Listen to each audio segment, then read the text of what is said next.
I have to admit that I have been very curious about this car ever since it was launched, and here we are adding another model to the list of models that I only get to drive after their facelift comes out. Why? Because the demand for many of the cars that make it to this list is so high that importers often don't have time to reserve one for us members of the press, for me perhaps especially, so that I can film it and test it. It's the same story that happened with the Hyundai Ioniq VS. Maybe you haven't seen many on the streets, but you have still seen a few, and we have to take into account the fact that the Romanian market is still quite small in Europe, if we talk about new models, and Hyundai doesn't have a very large allocation for them. So, here we are, somewhere around 4 years since this car was launched, and I hadn't had time to drive it, test it, see what it can do.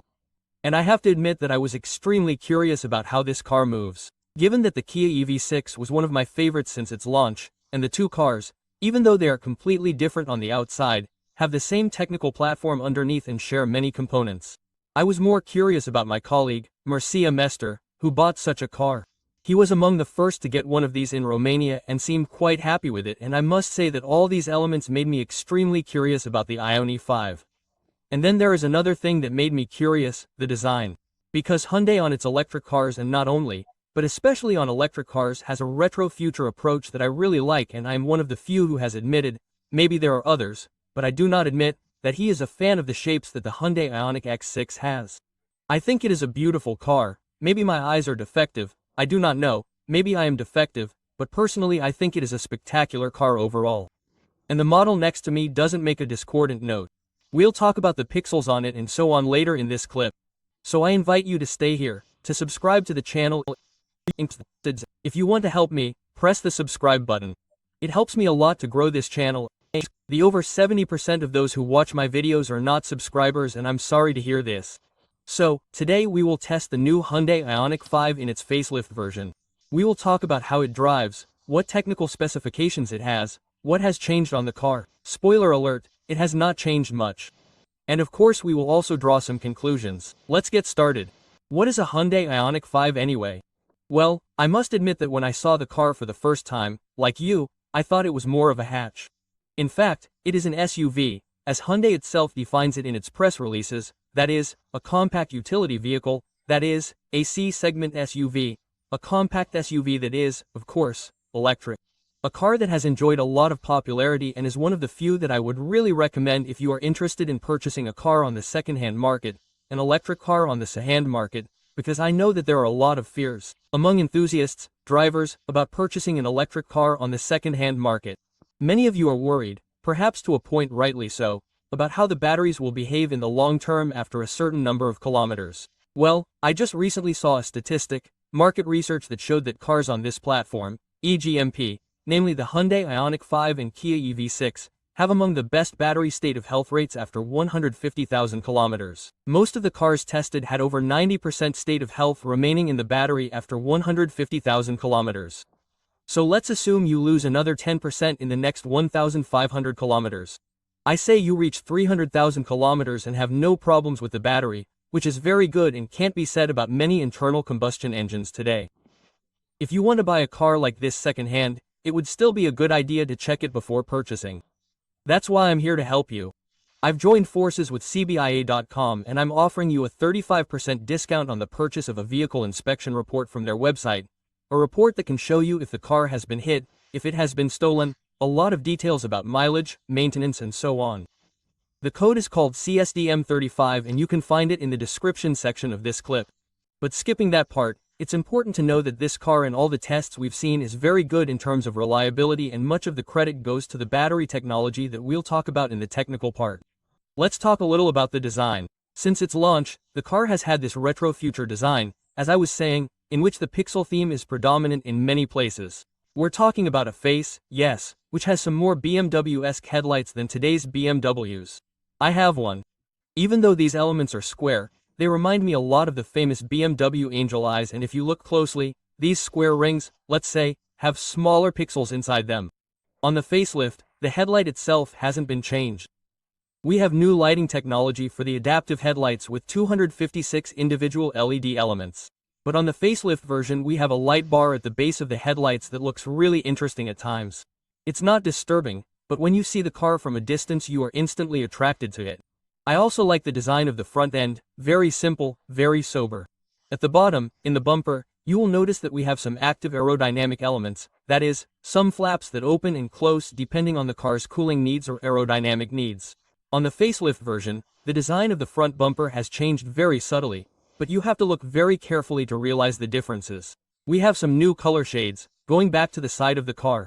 The handles are still flush with the door panel, and it's interesting that here too we have a sensor for opening the door, which is also in the form of a pixel. We have some details here, again very simple and new rim models. What you should also know is that a new equipment level was introduced on the facelift. We now have 3 equipment levels, at least on the Romanian market: Premium, Luxury and N-Line. N-Line is the sportiest version. Let's say, if we abstract from the Hyundai Ioniq 5N model that I still dream of driving one. So we have an N-Line equipment level that can be, let's say, considered a kind of equivalent of M Sport or AMG line that you have on other cars, that makes the nose more aggressive and brings some interesting seats to the interior. We also have rims with new models. Here we have a 20-inch size, but you should know that the size starts at 19. They are aerodynamically optimized. And again, the rear area seems to me to look very good again with these taillights. Again with LED technology that has this pixelated design, and when you unlock and lock the car it looks very good again. We have dynamic signaling. You can control the car from the key, take it forward, backward, as you need, as it happened on previous models, and again the rear bumper has been subtly modified, but only the most astute among you will be able to see the differences. We have a spoiler here for aerodynamics, and overall, I think the car looks imposing, it looks very good, but you've probably already gotten used to its design. Let's talk about what has changed under the hood, or, well, on the technical side.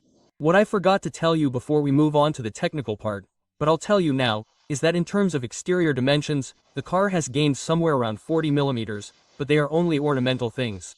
We have a total length of 465 millimeters and the wheelbase is exactly the same, 3 meters fixed, which is impressive for an SUV in this segment.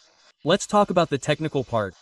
As I was telling you, in Romania you basically have 3 equipment levels available, of which 2 are power levels. You have a basic version with propulsion and with 229 horses and 350 Nm of torque that has a single motor on the rear axle. Fortunately for us, we have a single battery size on all models, namely 80 kWh net, which represents an increase of 6 kWh compared to the previous model, which had 74 kWh net, without increasing the battery size, but only its density. So we are talking about new generation batteries. So, the basic version 229 horses with this 80 kWh battery, which should have a range of 570 kilometers combined.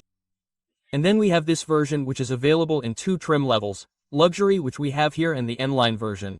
Regardless of the version you choose, you have 2 electric motors available, a total of 325 horses. How is the split done?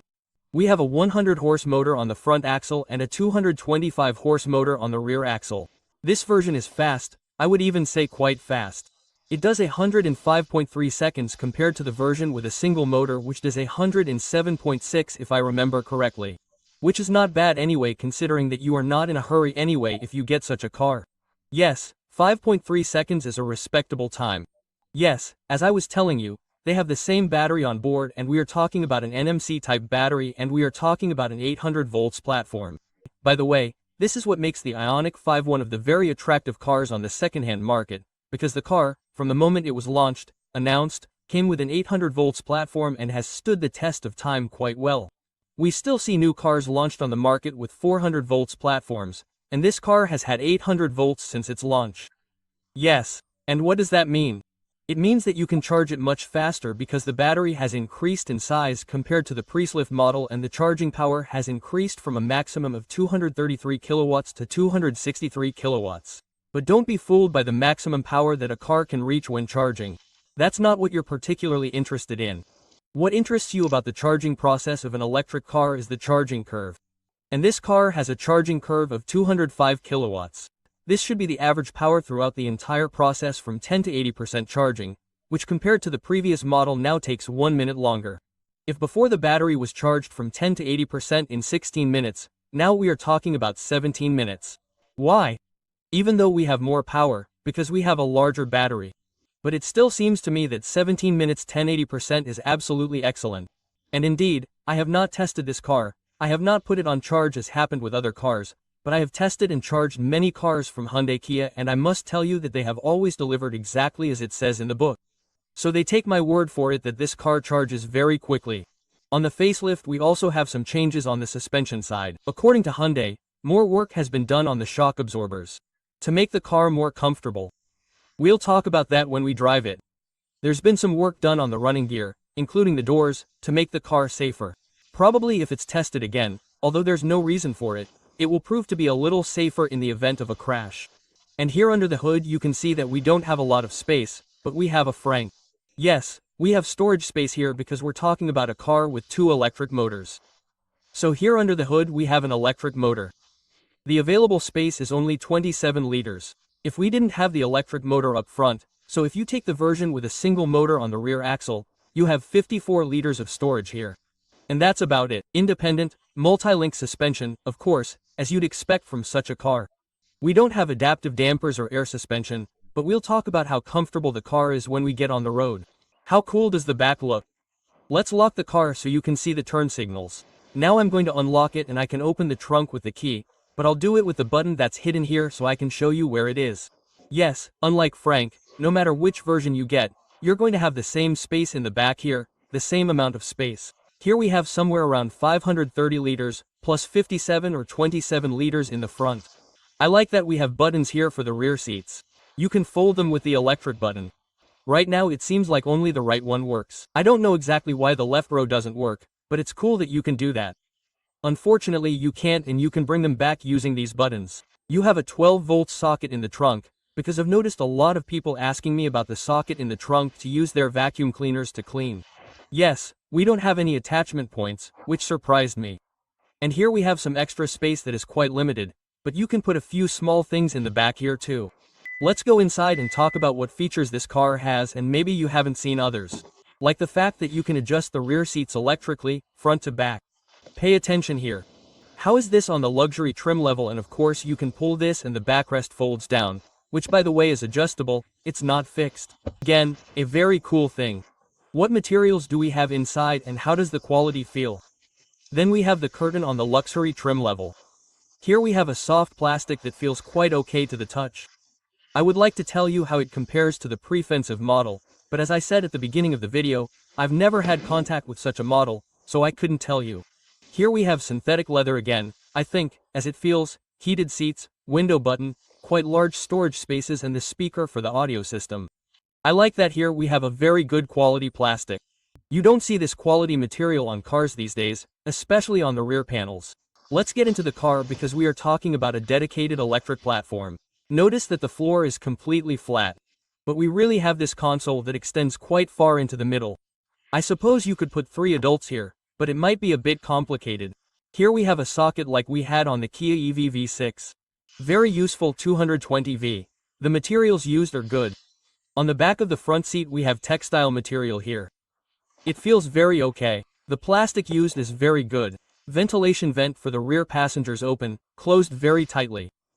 2 USB Type-C charging ports. Passenger seat adjustment buttons, like I've seen on many Hyundai Kia models. And the only thing missing here is a sunroof. I would have liked to have a sunroof on the car. I prefer cars, but we don't have one. Let's see how it goes. Headroom. I don't touch it. Only if I do it like this I touch it. Otherwise, I feel very comfortable here in the car. I have nothing to complain about. Let's also see the dashboard, which looks more or less the same. The steering wheel has been subtly redesigned. It seems to me that the hub has been a bit redefined. We have a few material changes and an infotainment system with new functions, with a more recent navigation system, which theoretically should move better. We'll see when we get in the front how it handles. Access is ultra easy. I'll get in and out of the car very easily. Yes. Again, in the front we have even better quality materials. It seems to me that the plastic here is a little softer than the one in the back. Here again we have good quality materials. This is what the armrest looks like. Again, I think it's very nice how they put this light motif with pixels here. Seat memories and the Bose audio system on the luxury trim level, which has an illuminated outline at night. Again, it looks very good. And this is what the front seats look like, which on the luxury version also have a relaxation function. What does this mean? It means that you press these buttons and you can raise the footrest and you can leave the seat very far back, so that you reach an almost horizontal position and relax in case you are tired after a day of work. I don't know, I say. Or how long you leave the car charging. Let's get in the car. This is what the steering wheel looks like. These LEDs are very subtly illuminated when you move the car. The auto hold button is here, a little surprising. It's usually somewhere on the center console, but it's good that it's a physical button. You don't have to look for it in the infotainment system here. This is what the interior looks like. Notice that it's gone from black and white. Yes. The outline of the screens was white before. We have two 12.3-inch screens with a very good resolution. Here's the gear shift. Let's start the car. And you'll notice that there's nothing spectacularly different. We have the same menu here, the same setups here, and mostly physical buttons. These are touch-sensitive buttons for the climate zone, but these are physical buttons. Yes, now my question would be whether you prefer this setup on the Ioniq 5 or the one on the EV6 where you have a double menu. Yes, you press a button and you have a single settings bar and it allows you to switch between the two types. I don't know, you tell me. Here we have a completely flat floor. You can switch from one side to the other. The traditional charging socket, respectively, connectivity to the car. Fortunately, Android Auto Apple CarPlay works wirelessly, without any problems. This is what the center console looks like. We have a floating island here with a wireless charging socket, two cup holders, a button for seat ventilation, seat heating, steering wheel heating, cameras, parking sensor, and again for the passenger. This is what the cameras look like. When you press the button, the car can search for a parking space and park itself. You can also operate it from the app and from the remote control, and more than that, you also have autonomous parking available from the app without you being on board. That again seems very cool to me. You have Digital Key 2.0, meaning you can use your phone as a key, and the resolution of the cameras is very good. You also have this 3D projection if you want. It looks very good. The Bose audio system really sounds nice from my point of view. And honestly, I would tick it if I could. I don't know, it depends on your budget, but you can definitely get by with it. Yes, a lot of storage space, so I was able to put a 1L bottle here standing up. The perceived quality is very good, and the space is huge. Here we have an infrared camera that monitors your face while you're driving. Physical buttons for different functions of the car. Yes, everything feels very high quality. So these levers also feel good to the touch. The steering wheel, all the materials around you, everything really feels well cared for. I was even surprised by the sun visor, which is covered in a very soft material, which feels super good to the touch. So, I really have nothing to criticize in terms of the finishes and the quality of this car. Let's go with it. Let's talk first about how this car drives in the city, and then we'll also talk about how it handles on the DN, where we are now. First of all, you have to get used to the dimensions of this model. Because from the outside it doesn't seem that big, but when you start driving it and maneuvering it, especially on the narrow streets of Bucharest, full of cars parked everywhere, it takes a while to get used to the size of the car, the beeps on board, which will drive you crazy, especially in the city, because, like all cars in the Hyundai Kia group, you are not only warned when you exceed the speed limit, you are also warned when the speed limit changes speed. You are also warned when you approach an intersection. You are also warned now, beeps, yes, because I went from 70 to 100 kilometers per hour speed limit, so it will be warned a lot of times, to which is added the infrared camera here, on board, which warns you if you are not paying attention to the road, if you look away. Then we have a system that detects if the car thinks you're tired and recommends, it's called drowsiness alert, it recommends you take a break. There are a lot of noises in the car. Something I've complained about many times. Not many measures have been taken on many Hyundai Kia models. Indeed, now we have some shortcuts. If you hold down the mute button, the warning stops when you exceed the speed limit, but not when you change the speed limit. And if you press the left button for lane keeping assist, the warning stops when you exceed the lane. Yes. And again, it helps, but you don't stop all the sounds in the car using these shortcuts. Coming back to how it feels in the city, it feels big. The car feels bigger than it is from my point of view. Considering that it's a car built on a dedicated electric skateboard platform, I was expecting a slightly smaller turning circle, but I found that it took me a little longer to park this car than, for example, the Sangong Torres that I had before. I seem to be able to manage with the Torres, and I got along better with its dimensions. It may also be a matter of accommodation to a point. The good part is that you have 360 degrees cameras that have a very good resolution, a very good image quality even at night, and the glass surfaces in the car are large. Yes, the windshield is generous, the side windows are generous, the back again has a generous rear window, and you will be able to see quite well even without cameras what is happening around you. It just takes a little getting used to the car.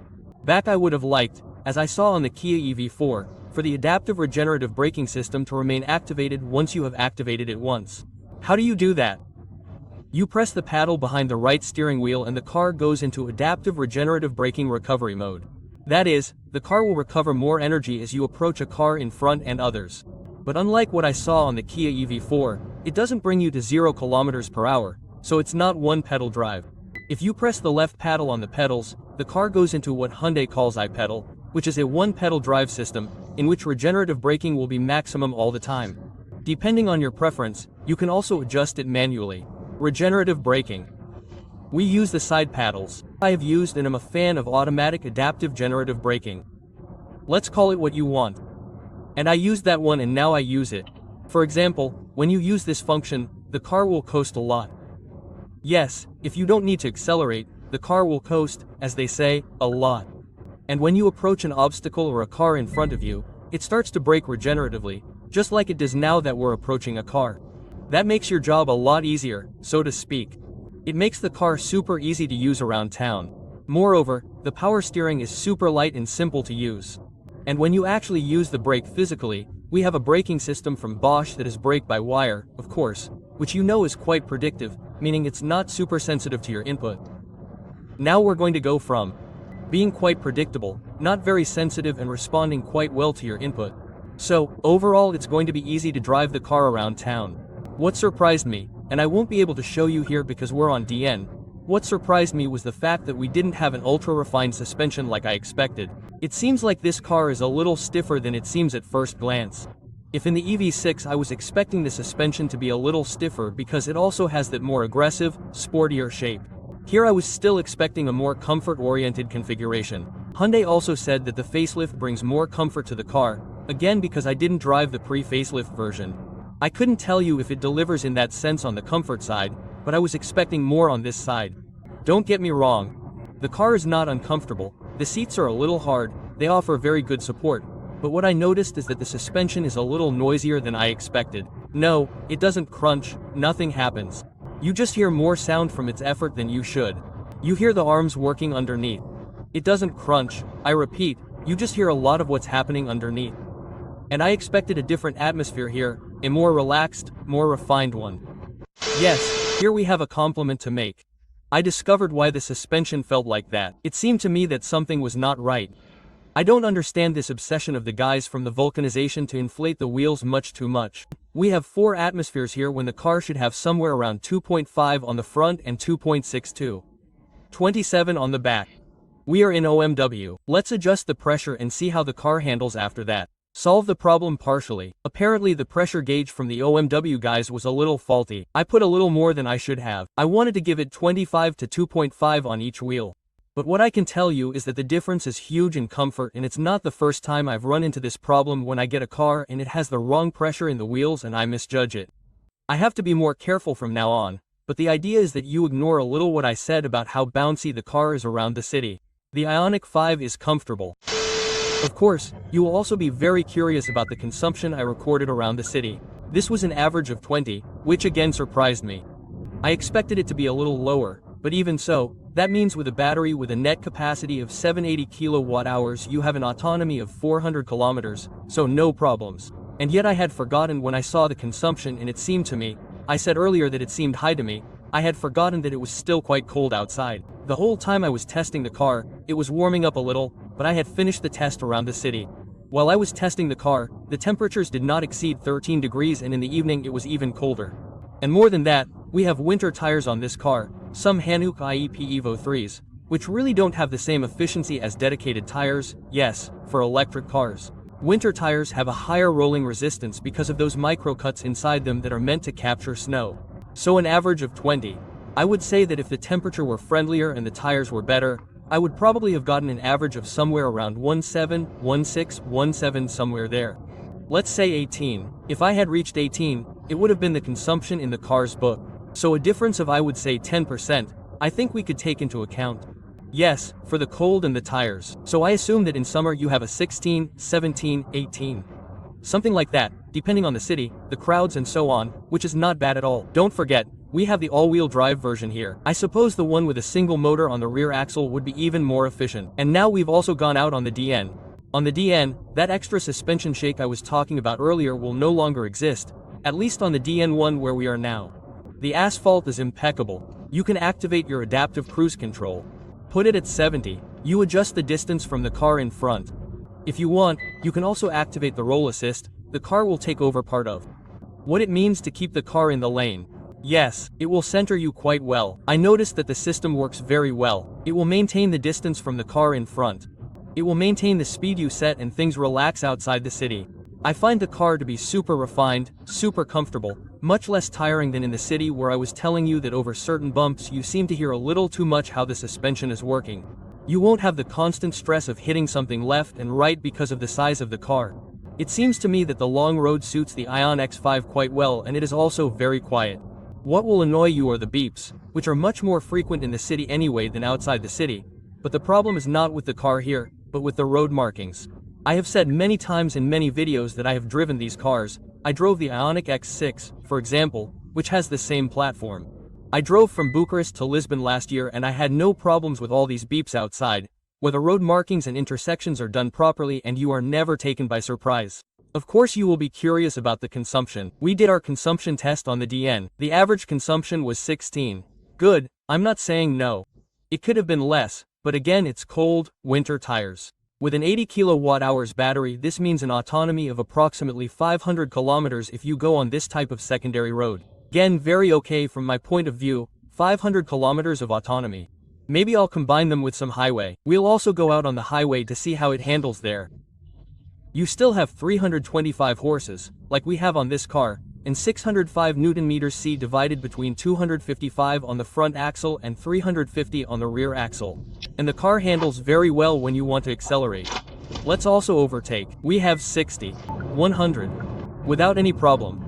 So you will never have problems with the level of power that this car has, and we were in comfort mode. If you put it in sport mode, things deviate even more from Hyundai's original plan. Although on DN the car handles very well. I also gave you the consumption. Now we're going out on the highway to see what the noise level of the car is and how much it consumes, and we're doing another update. On the highway, you'll be boosted by the car's assistance systems that I've already presented to you. They're available on pretty much the entire Hyundai range, including the Ioniq 6, including the Tucson, the Kona with certain limitations and their Kia siblings, on the models of their Kia siblings. I'm referring primarily to Highway Driving Assistant, a system that currently allows you to let the car change lanes for you. It's very simple. You signal and the car will start changing lanes. Yes. And it can do it without you keeping your hands on the wheel.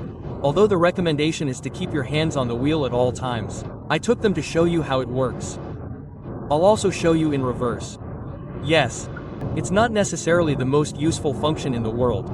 I've shown it to you on other cars, but on very few you can take your hands off the wheel while the maneuver is being performed. But it is, I think, as I said on other occasions, a way of showing the world what can be done, what stage the driving assistance systems are at, and so on. Being a 325 horsepower car that does 105.3 seconds, I suppose you don't worry about its acceleration, right? But let's test it. We have 80 kilometers per hour now. 90,100,110. 130. Yes, simple as that. Let's also turn on the sport mode. Let's see if anything changes. 90,100,110,130, and I have to admit that when you go with the pedal all the way down, big differences on this acceleration side, because I have a feeling that the car, when you're with the pedal all the way down, gives you all the resources, regardless of how you're in, because it can be a situation of, I don't know, a way out of a dangerous situation, but in dangerous situations you don't always put on the brakes. Sometimes you need to accelerate to get out of certain clinches. So, yes, you have enough resources. You can reach the limit of losing your license very easily, namely 180 kilometers per hour, and the car handles well on the highway. On the refinement side, again the suspension that I criticized for how bouncy it is in the city. On the highway, the car sits very well on the road. It seems to me that this is one of its strengths. It seems to me that the Ioniq 5 really invites you to go on long trips. It seems to me that on the highway, at least, and at higher speeds it sits very well on the road. It feels solid, it feels good. Well, it gives you confidence when you drive it. On the refinement side, as I mentioned earlier, I really had a result of 77 decibel. Keep in mind that it's a day with a pretty strong wind and the wind is right in front, and keep in mind that we're on winter tires, but even so, the car feels quiet on a long road. And another mention that I want to make is of course related to consumption, which again seems high to me. I was expecting maybe something less. 25-26 at 130 kilometers per hour on the highway. That means an autonomy of somewhere around 300 kilometers of constant driving on the highway, but I think I don't know if it shows on this camera. In front of me is a utility vehicle. I don't know if you can see how strong the wind is, how the fabric on the sides is blowing. Yes, so we have a pretty strong wind today. Well, don't make excuses for the car. The consumption is 25-26 on the highway. This is in the... It's cold in the winter, but windy. But that's the situation.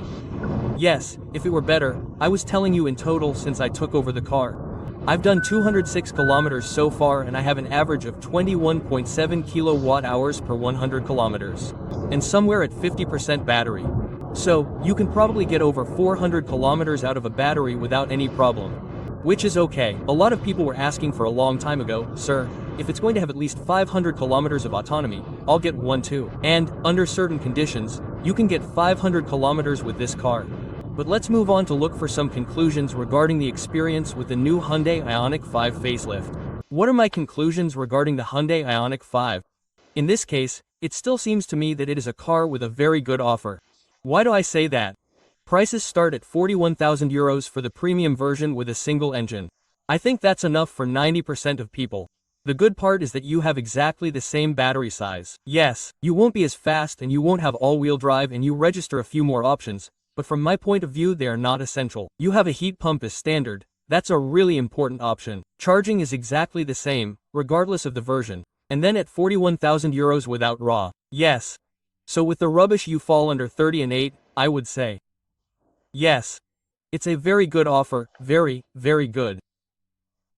And this EGMP platform has proven to be super good and I think it will be quite okay in the long run. If you want to get the luxury version, like we have here, the prices are $47,500. You only have the paint that you can choose. Yes.